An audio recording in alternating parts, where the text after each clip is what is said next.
All right. Hello and welcome to the third day of Bioconductor conference. This is Proteomics and Metabolomics session.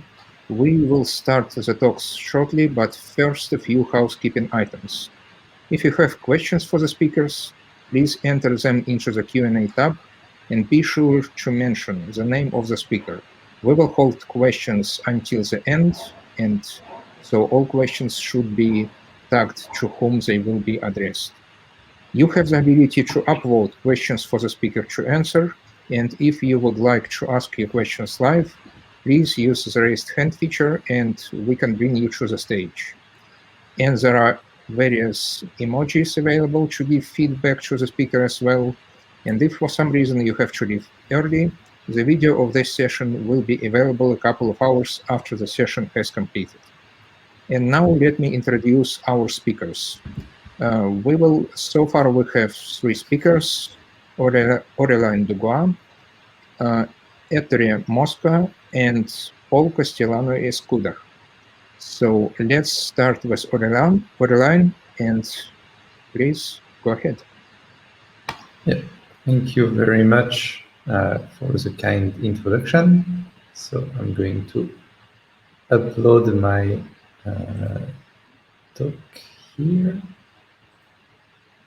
if I may.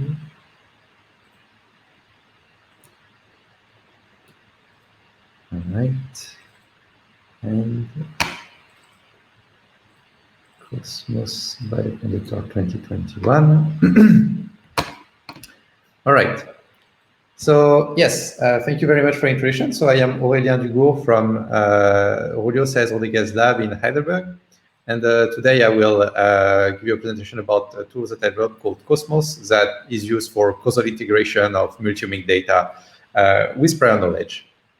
So just to give you a bit of an idea of the context, so we are working in the context of analyzing data to understand cell regulation, and in particular, how is cell regulation altered in complex diseases. So kind of the framework we have is that we have three main components, right? Protein signaling, metabolism, and transcription that are kind of like governing how the cell function and respond to the environment. And these different processes are basically carried out by various type of chemical interactions that involve protein, DNA, RNA, etc. So for protein signaling, we have most of protein signaling carried out by post-translational modification or formation of complexes. We are interested in looking at the abundance of transcript, etc. In metabolism, it's also important to think about allosteric regulation of enzyme activity, etc. And so all of this is tightly interconnected. And what we wanted to be able to, when we measure some of these different elements, to be able to then connect them together into sensible stories. And with that respect, so we developed Cosmos, which is basically a tool that here in this illustration represent what it's trying to do is that, so at the bottom you have this book that represents the prior knowledge that we have about biology, which mainly is about here interaction between proteins or which reaction are catalyzing which metabolites. And on the other hand, so we have our data. So for example, maybe in a given context, you observe that in a given condition, MAPK1 the activity of microbiome was upregulated. You measured an increased abundance of glutamate. And what Cosmos is going to do is that it's using this prior knowledge network to try to find what are the relevant causal interactions. That means, for example, MAPK1 is activated, and so it's going to activate the transcription factor MYC, and MYC itself will activate the transcription of BCAT1, and because BCAT1 has an increased transcription, maybe it is going to be producing more glutamate in the end. And we are trying to build this story systematically with Cosmos. So now, in your case, if you want to use Cosmos, so it's an R package, right? It's available in GitHub and in Bioconductor. So the name is Cosmos R. You can see the links here to find it. And basically, you may want to have a look at this tool if you have at least two of any of those type of data. So you can have more than two, but you need at least two of those. So you need at least to have either chemical or genetic perturbations, which will tell you maybe one or several enzyme or proteins that are downregulated or upregulated. You can work with transcriptomics and phosphoproteomics. You can work with metabolomic abundance changes that you observe, or even flux changes that you may have observed. And in particular, if you have transcriptomic or phosphoproteomic, there is some critical steps that you have to go through, which is basically to estimate first kinase and transcription factor activities from transcriptomic and phosphoproteomic. And to do that, basically, the main idea is that what we do is that in order to estimate the activity of a kinase like mTOR, for example, the information we have very abundant is which are the targets of mTOR. And usually in a phosphoproteomic dataset, you will measure changes of abundance of phosphosite that could be target of mTOR. And the key idea is that what we're going to do is that, okay, we are going to look how are the target of a given kinase or transcription factor are changing, and use this information to infer the activity of the kinase or transcription factor that is responsible. And if you want to do this with your data, so we made a nice tutorial that you can find at this address that will show you basically step by step how to go from transcriptomic or phosphoproteomic to kinase or transcription factor activities. So usually once you are in this situation, so you have your transcription factor activities, your kinase activities, you have measured metabolite abundance changing, you are in something like this. So yeah, CSNK2A maybe is downregulated, if 1-alpha is downregulated, glutamate is depleted, etc. So you have these different actors that you see their abundance or activity change. And now we want to know, okay, how do we actually connect them together? And for that, what we need is a prior knowledge of how these different actors can interact between themselves in the first place. And for that, what we did is that we built this meta-prior knowledge resource, which contain at the same time allosteric regulation, protein-protein interactions, so causal protein-protein interactions, and also a reaction network, all in the same format in a single prior knowledge network. And so for the allosteric regulation, basically we extract them from Stitch database. The protein-protein interaction, we extract them from Omnipath. And the reaction, basically, initially we extracted them from Recon 3D to get an idea of which are the metabolites that are transformed by which metabolic enzyme. But in a more recent development, now we are using a reduced and curated version of Recon 2. So we have been doing some improvement on that end as well. But basically, you have this meta-knowledge network that really contain basically, okay, how do you go from metabolite to protein? How do you go from protein to proteins? How do you go from proteins to metabolite? And obviously in the same place. And once you have this prior knowledge network, so the key question now is that you have this giant hairball, so thousands of potential interaction between proteins, metabolites, etc. And so you have some measurements that you can map on this network. So that, for example, maybe here we just show a few nodes, and maybe we know that this node here is active, maybe this is a kinase, maybe this one is a transcription factor, and they are both active. And the quick question is, okay, so now how do I connect these two nodes? For example, I can have multiple different paths that can connect this activated protein here with this activated protein here, and which one is the right one? So when you're in a situation like this, it's relatively intuitive, because okay, if I try the right, the path on the left, okay, if this is active, then that can activate this one, and if this one is active, it can activate this one, and so that kind of works. But on the right, however, you see, okay, if I activate this node here, then this one would be active and would inhibit this one down there. And in that case, it doesn't work so well. So we know that the path on the right here is probably wrong.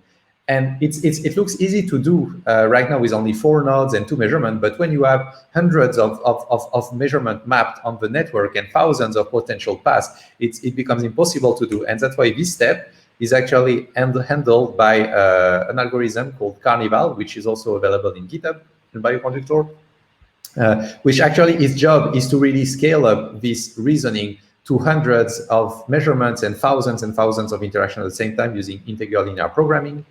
And so to summarize the process, so you are in a situation where you are going to have transcription factor activities, kinase activities, metabolic measurement, maybe chemical perturbation, etc., fluxomic.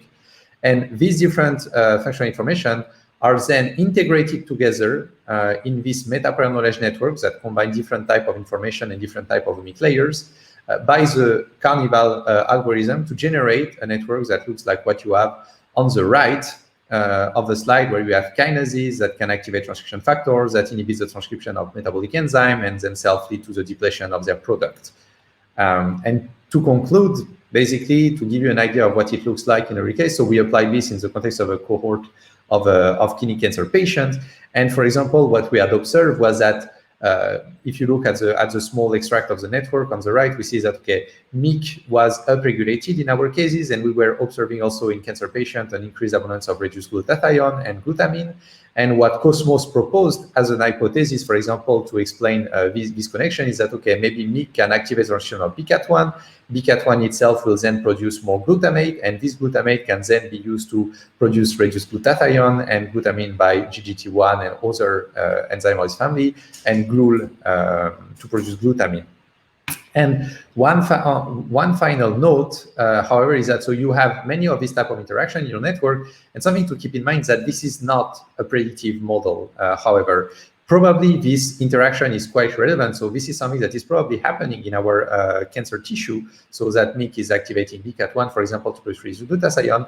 But one thing to keep in mind is that this is just a small part of the whole picture of all the impacts that MYC will have or reduction can do downstream, etc. So which means that if you were to just look at this and be like, okay, so maybe I can just shut down MYC and hopefully this will lead to a decrease of glutamine and reduce glutathione, then probably not. This is probably not something that would be so simple. It could be, but it's not a predictive model, right? Because if you shut down MYC, for example, there are many other things that are not represented in this network that could be happening, and that in turn will lead to a quite different result from what you would expect. So it's very nice to basically try to summarize and extract mechanistic hypotheses that can connect your data, but just keep in mind that these are not predictive models. However, we will need to do much more work and have much more information to go to predictive models of this kind of mechanism. So thank you very much for your attention. And if you have any question, yeah, we'll be happy to answer them at the end of this session. All right. Thank you so much for such a nice presentation. And the next talk will be from Ettore Mosca from Institute of Biomedical Techniques. Ettore, hello. take the stage. Yeah.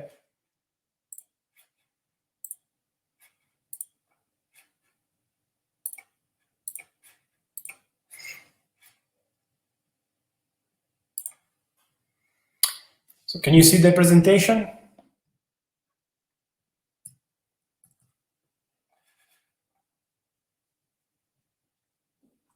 Yes. Okay. So hello, everybody. Let me thank the organizer for giving us this opportunity to present our project that involves the Proteomics and Metabolomics facility at San Raffaele Scientific Hospital and bioinformaticians from both the same institution and the National Research Council where I belong. So why Margherita? Well, if you look at the existing tools in R for handling metabolomics data, you see that there are several tools, and you can read a recent review from a couple of years ago. However, the scenario in metabolomics is quite complex in terms, for example, of technologies, vendors, types of analyzer, and so forth. So from the point of view of data analysis, we have several challenges. Specifically, if you consider a SWOT data acquisition or MS data analysis, or the availability of so-called level 1 libraries for metabolite annotation, where level 1 means that you have either the retention time and the retention time, the mass to charge ratio, the MS fragmentation. Also, if we consider downstream analysis to put metabolites in the context, for example, like pathway analysis and network analysis, this can be quite challenging for when we consider the metabolisms. So existing solution, we can say that in R cover only parts of the analysis workflow. And so we started to think about developing a tool to try to fill the gaps and rely on existing tools that can carry out the various aspects of the workflow. Indeed, Margherita integrates existing packages that provide functions for the various parts of the workflow, and in addition add novel functions that try to fill these gaps.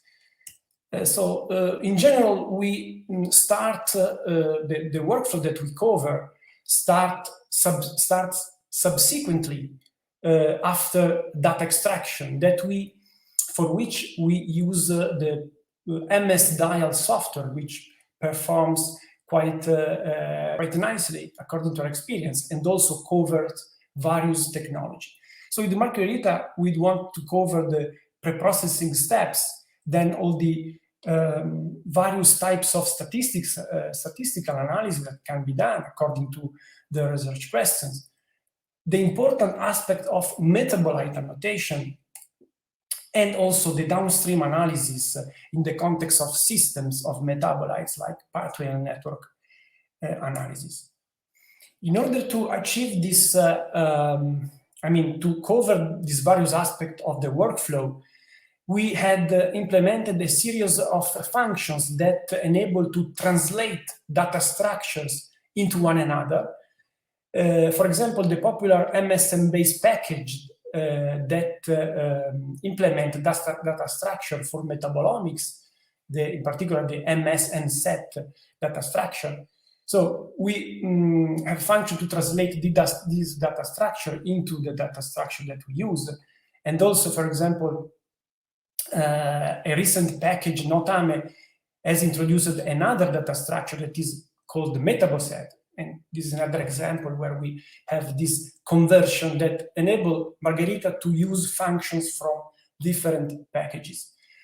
Another modality is that we implemented wrapper functions to reuse tools that are popular in other fields. For example, Cluster Profiler is a popular tool in the context of genomics gene-level pathway analysis. We implemented some wrapper functions to use Cluster Profiler in the context of metabolism. So let me give you some example of some aspect that we took care in Margherita. For example, in the step of normalization, we selected methods that are tailored for metabolomics, in addition to providing also general methods. An example is the probabilistic quotient normalization, which is a quite successful method in the field of metabolomics data analysis. And this is an example, a method that requires first the definition of a reference, starting from quality control samples, and then we apply the normalization, the actual normalization. A method that can be used to correct various kinds of biases that are typical in metabolomics data, like the biases due to injection order, where you have this fluctuation of the signal between samples at different time of injection. I already mentioned the aspect, the important step of metabolite annotation. We are developing a library from Sigma-Aldrich, which includes almost 800 metabolites that span several classes of biological functions. And this is just a starting point. We will add more metabolites in future. We are annotating this library to provide descriptors that are useful for interoperability. So using, for example, standard identifiers. This library is annotated at level 1, which means, as I said, giving retention times, mass charge ratio, and MS-MS fragmentation. We are doing experiments with this library in 4 different chromatographic columns, such that at the end, for each precursor, you will have different retention times. The library is available within the package and also as a mascot generic format file.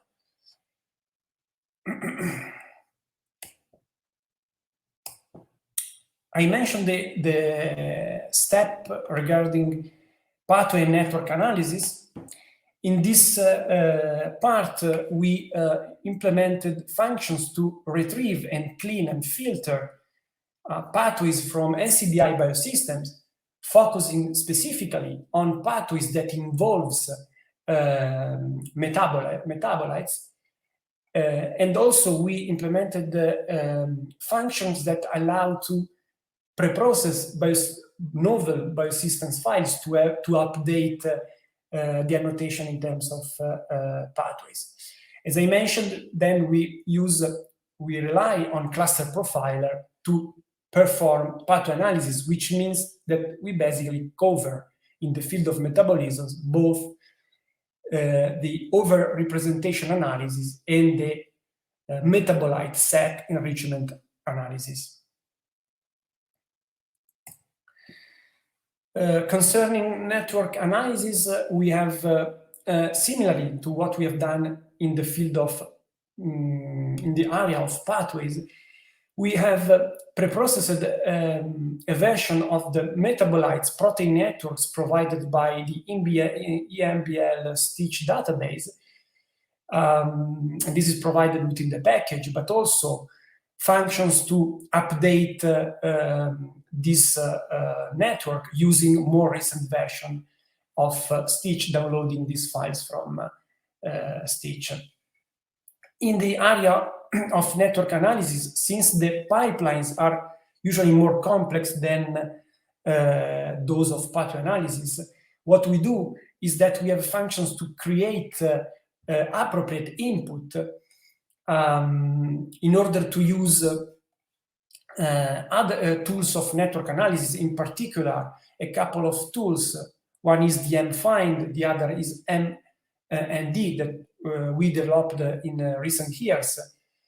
And basically, these tools enable the identification of so-called hot metabolite protein networks, which means that when you use the Margarita workflow, at the end you can find some metabolites that are particular of interest in your experiment.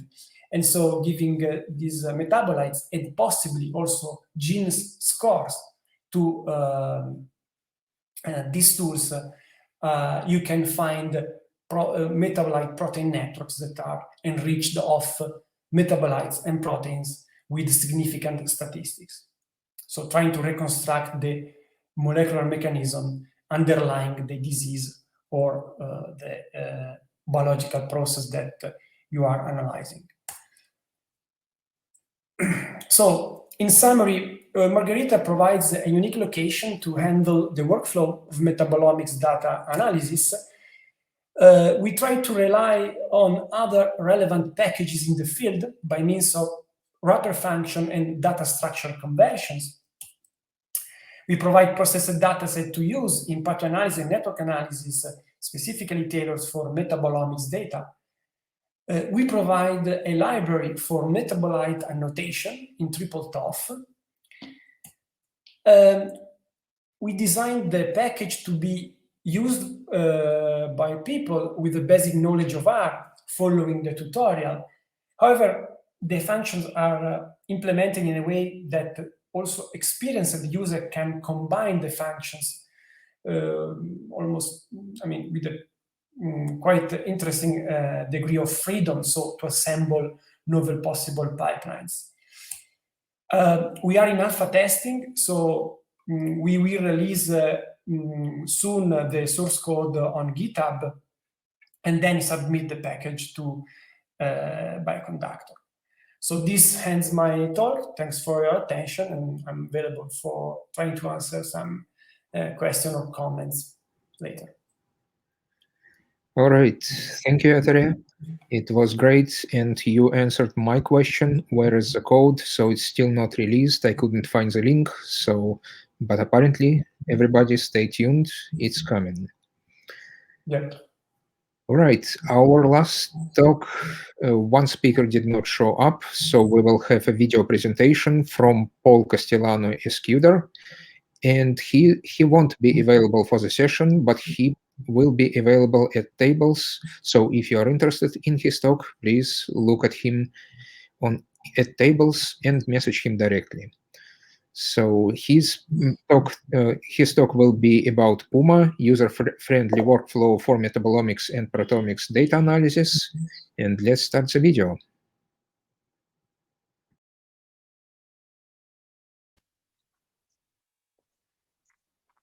Hello, everyone. I am Paul Castellano, and I am a PhD student at University of Barcelona. Now I'm going to present the Puma bioconductor package that is focused on the statistical analysis of metabolomics and proteomics data. This is the outline of the presentation. It starts with the scope of Puma, followed by the Puma workflow explanation, the presentation of the Puma Shiny app, and finally a summary and the future work. The Puma package is focused on the statistical analysis of metabolomics and proteomics data, and there are different ways to proceed with the data analysis of metabolomics and proteomics of this data. So the first one is work directly from a sheet, an Excel file, for example. This is a widely used option, but it's the least reproducible way. Another option can be to use bioconductor structure like MSN set objects or summarized experiment object. However, to perform the statistical analysis, the quantitative data must be extracted from these objects and adapted to be used by all different packages that we want to use to perform the data analysis. And often these packages require different input formats and different formats. So this option is better than the first one and more reproducible, but it's not very interoperable. So we have to adapt the data for each statistical analysis package we want to use. And the last one is to use directly bioconductor classes like MSN set objects, skipping all the intermediate steps. And this could be a very good option to keep all data structure performing all different statistical methods on the same object class. So the first step of the workflow of the Puma workflow is the data formatting. The input required in Puma is an MSN set object. In our input, we need basically two things: the metadata with sample IDs, sample groups, and optional covariates, and the feature file with all quantitative features quantified in the study. If we don't have an MSN set object and our data is stored in different data frames or metrics, this Puma function allows us to easily create the needed input. The second step of the workflow is the preprocessing block, which is composed of three functions. The first one is for missing value imputation and treatment of zeros. Here, users can remove those features with too many missing values and impute those remaining missing values with 7 different algorithms. And then the Puma norm function is used to normalize the data matrix, considering for normalization both transformation and scaling processes. Again, 6 different algorithms are provided here. And the last step of preprocessing block is the outlier detection and cleaning. With the same function and only changing the do parameter, users can explore the sample outliers in the data with different plots and tables, as well as drop these detected outliers from the data, returning a preprocessed and clean MSN set object prepared for the statistical analysis. This is an example of an MSN set object after Puma preprocessing, and here in the red square, we can see the methods used for the imputation, normalization, and the outlier treatment. So the third block is the exploratory data analysis block, focused on the data visualization before and after preprocessing. All functions here are designed to be very flexible and very easy to use. So in this example, we can see the Puma boxplot function that allows to display the boxplot of samples and boxplot of features depending on the group parameter. Here, for example, if feature boxplot are displayed, users can explore only those features of interest in each sample group by indicating those features as a vector in the feature name parameter. And finally, the last part of the workflow is the statistical analysis part. So the statistical analysis methods provided in Puma are the following.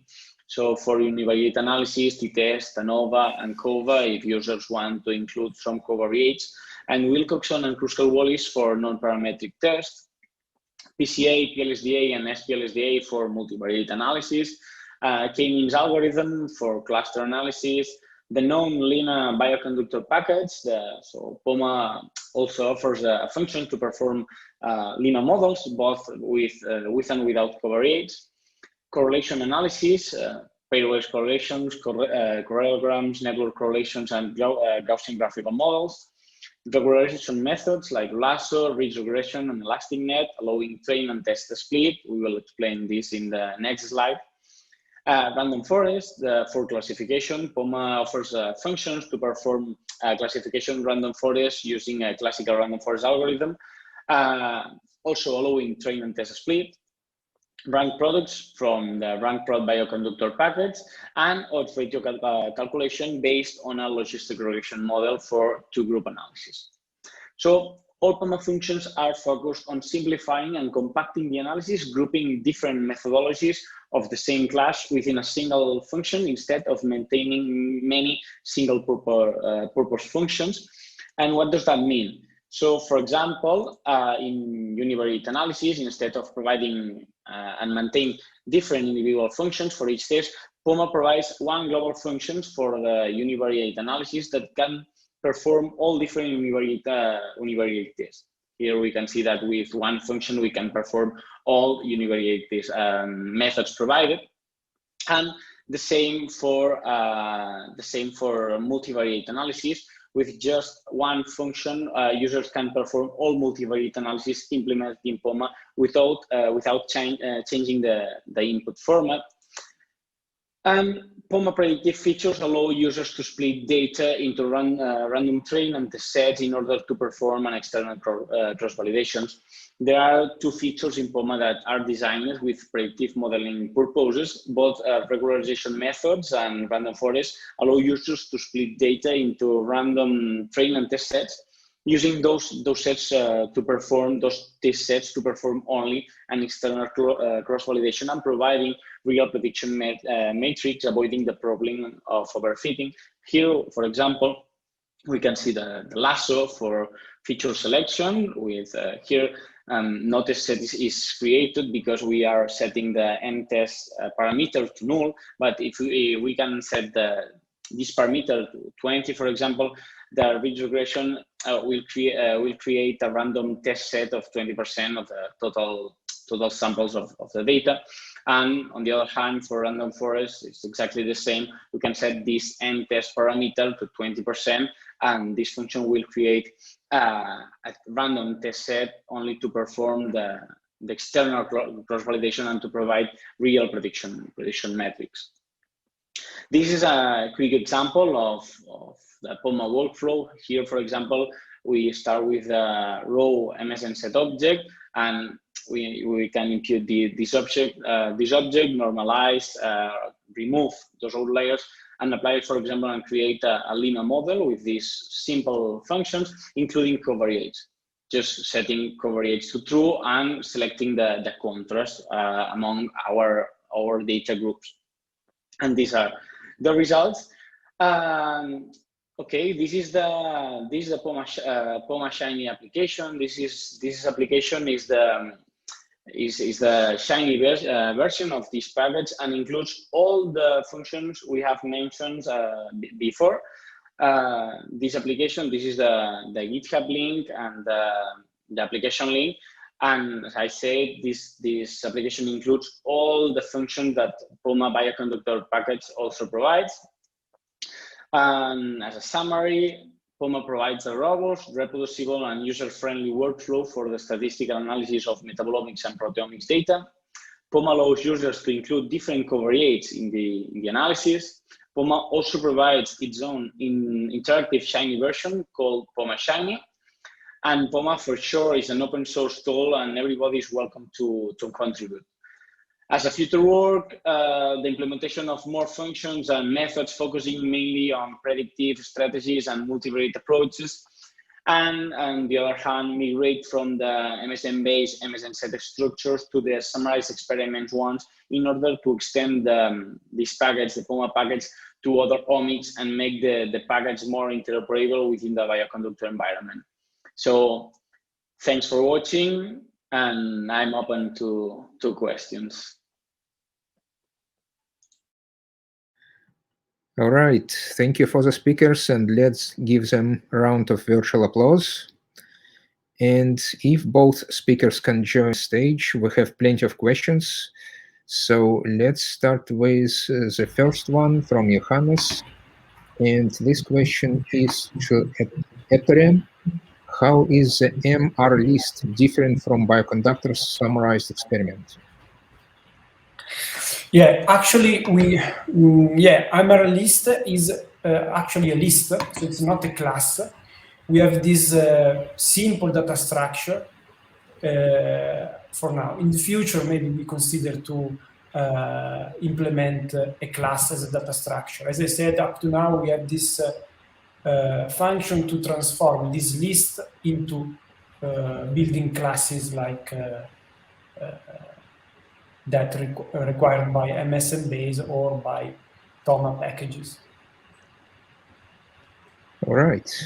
Second question is for Aurelien. So could you clarify what format the omics inputs need to be? Could there be provided as default bioconductor objects such as summarized experiments?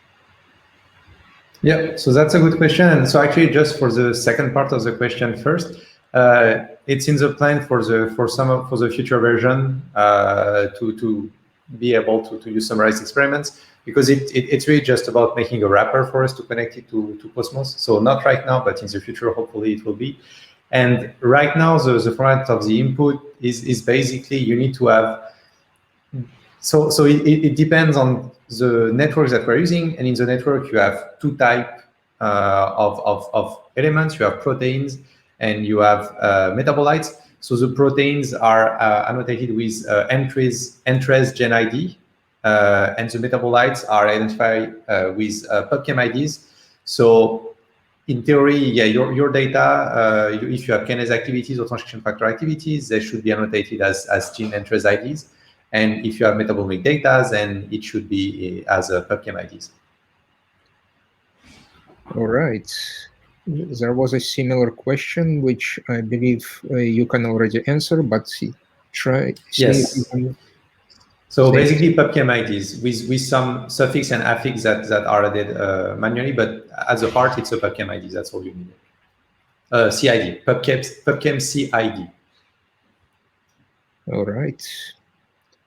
Okay, another question for Attila. So, are you considering to submit your MSMS library to MassBank?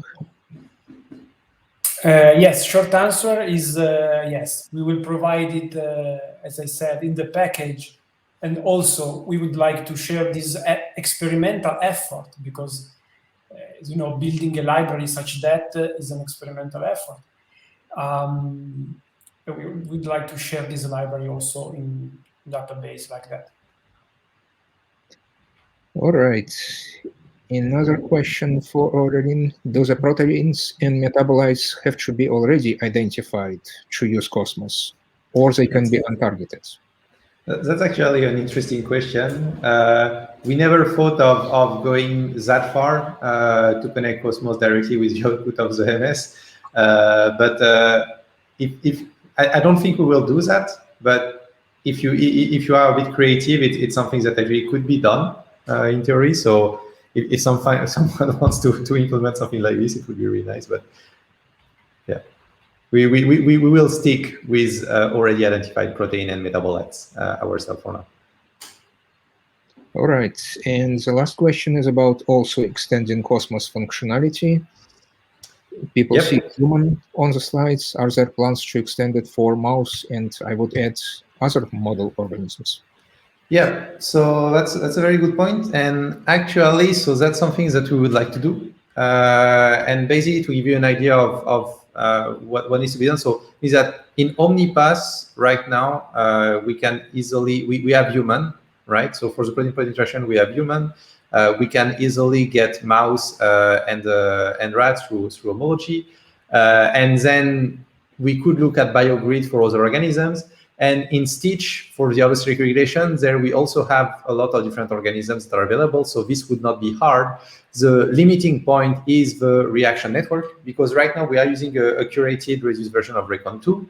And if you want to adapt Cosmos to other organisms, that's actually what is the biggest part of the way, is that we will have to find a metabolic reaction network for mouse, for example, and then go through the long process of causalizing it so that it's adapted for. So this is something I want to do, and this is something that hopefully we will see at some point. But yeah, the problem is that we need to do this work on the animal model reaction networks. All right, that's all questions we have. That's all exciting methods and tools. So let's thank our speakers once again. And this concludes our session. Thank you all for joining, and see you later. Thank you very much. Thank you.